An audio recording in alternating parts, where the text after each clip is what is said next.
Oh, good evening. Well, you must be headed west. Well, you've got quite a journey ahead of you there, mate. You're welcome to rest here tonight if you like. It's no worries. That's it, settle in. I've got a story for you. See those tracks you're going to follow? They've been taking folks from west to east and back again for years.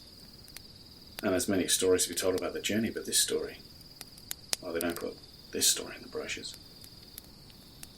It's a story that starts back in the 70s in Perth, on its first journey, in fact. I settle in as the train slowly leaves East Perth station. Women wave goodbye to their lovers, fathers wave at their children.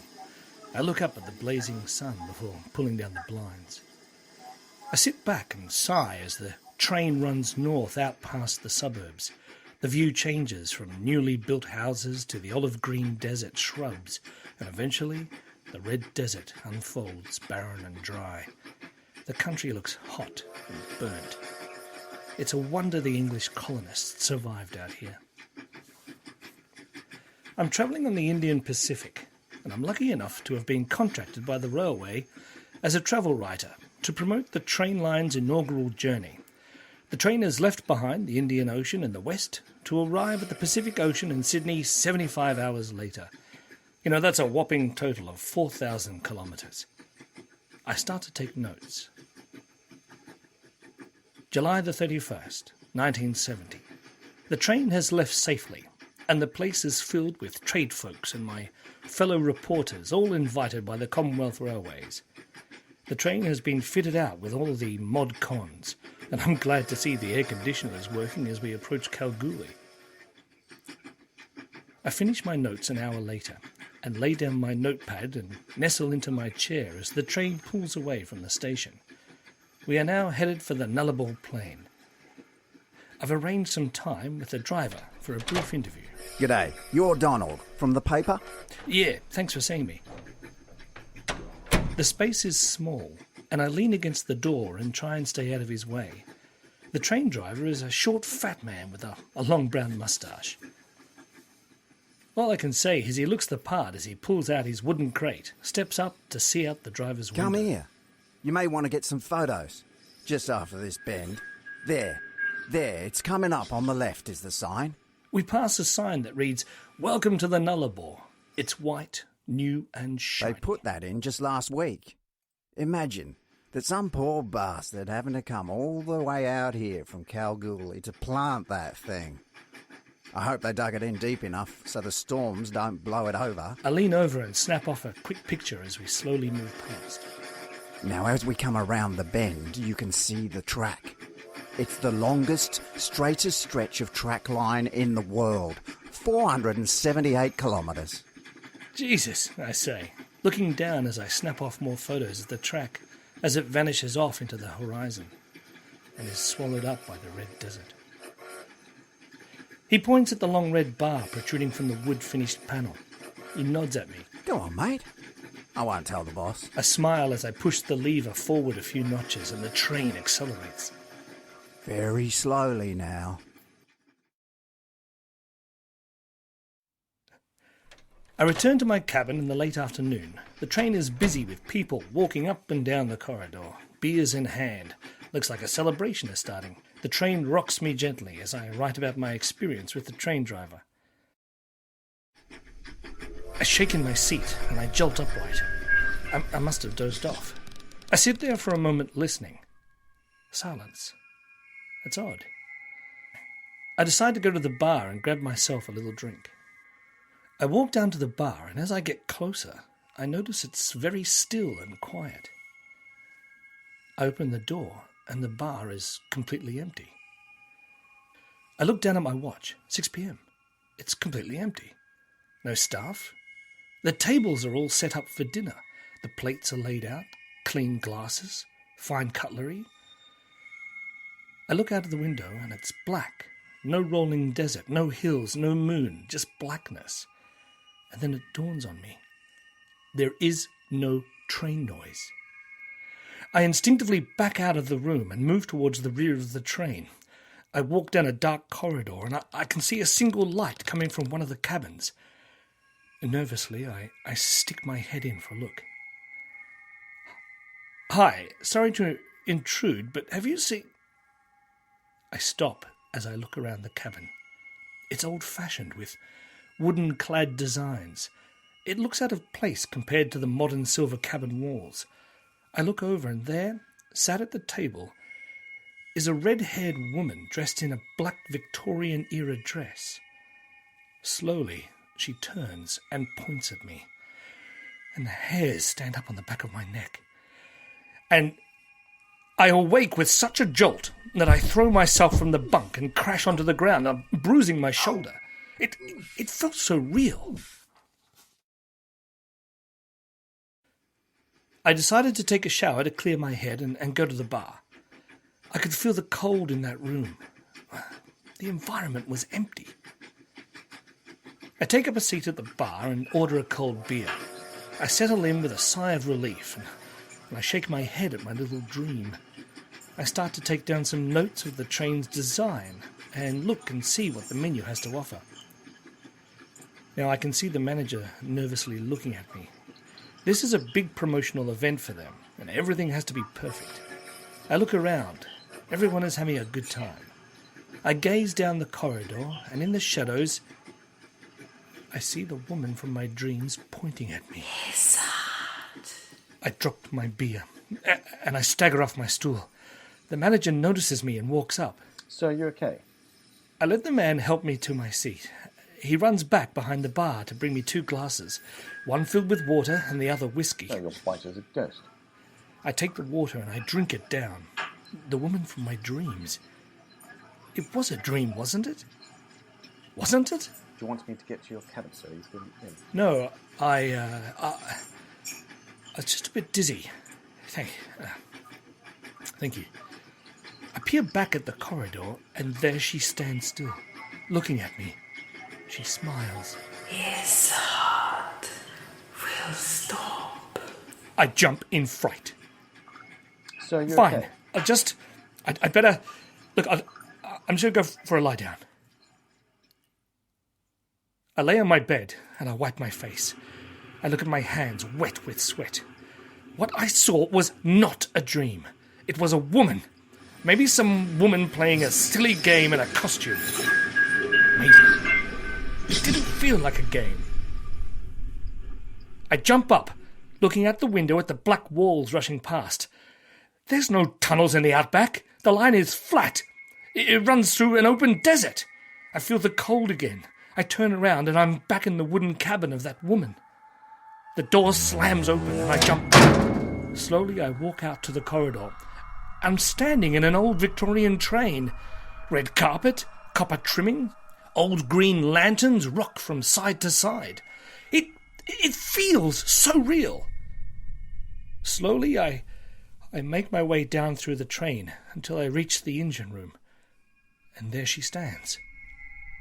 She smiles at me. For the first time I stop and I take a good look at her. She is lovely. Red, curly hair, blue eyes. She reaches out and touches my cheek. I wake up and I fall off my bed again, onto the floor with a thump. We have stopped at the station, somewhere in the Simpson Desert. I open my shutters, gasping, and the passengers are all departing, looking to purchase trinkets and sweets. I step out onto the platform and I stretch my legs. Still groggy. What was that woman talking about? What was she trying to show me? Along the train, I see the driver inspecting the front. He bangs the frame, checking the metal bolts. "Hello," I say. Ah, hello there. Come to have another look? "Yes, she's a nice ride," I say as I watch in silence as he waddles about making his checks. When was this train built?" This train is not completely new, as in brand spanking new. "Pardon?" Nah, the frame is old, made from parts from the original Trans-Siberian train, melted down and sculpted. Yep, this tin's backbone is over 100 years old. The Russian investors made this a condition of investment. The cabins are placed on top. Built the engine in Perth. All state-of-the-art modern conveniences, but her backbone is old and has some history to her as well.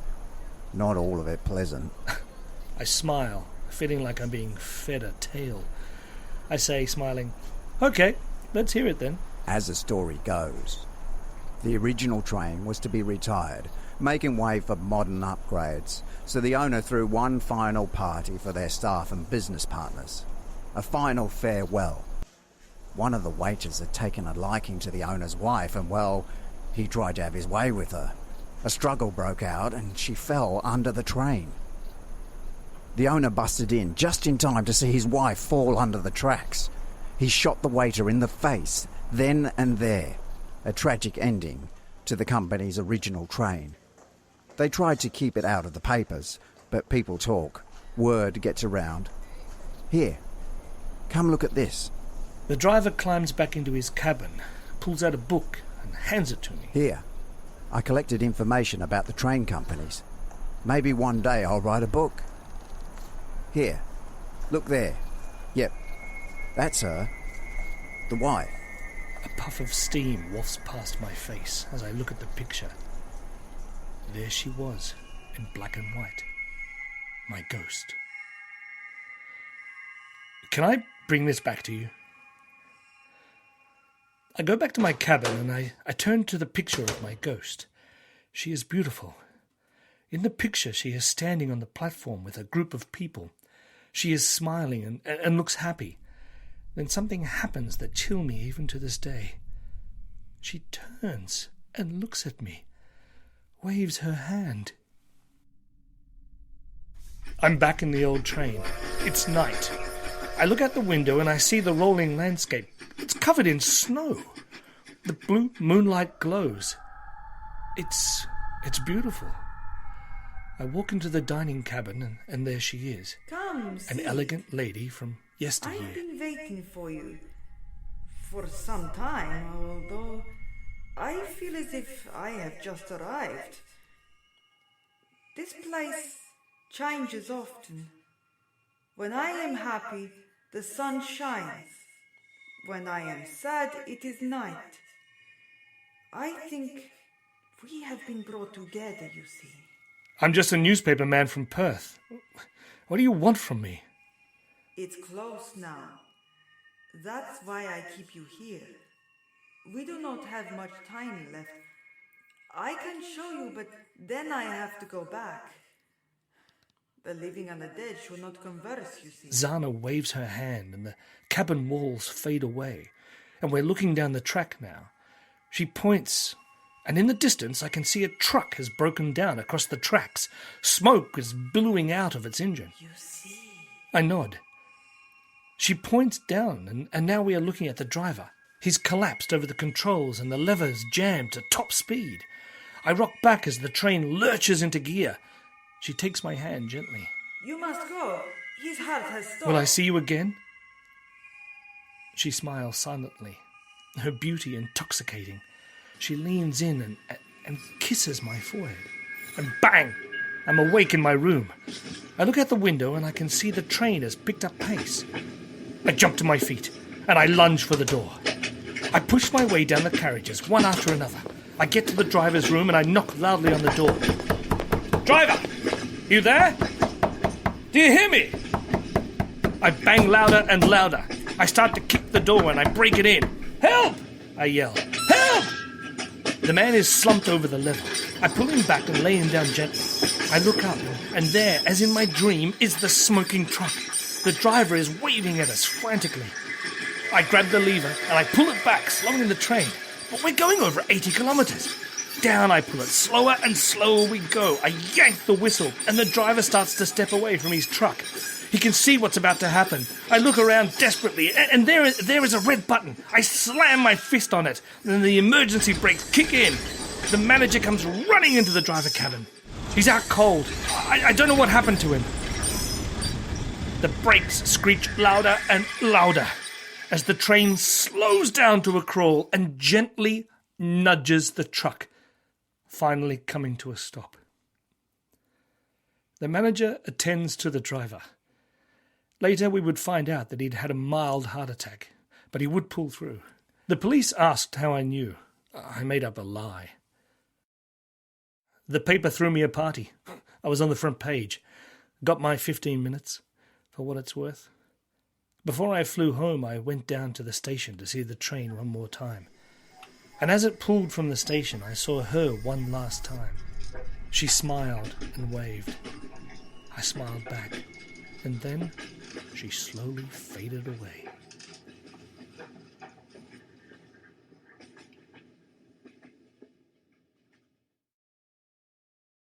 Hi there, thanks for listening to the episode entitled The Indian Pacific. The radio play was performed by the very talented Lillian Moore and written by Adrian Barker. Sound production was recorded by Robert Healy. Please come back next time and join us by the Billabong.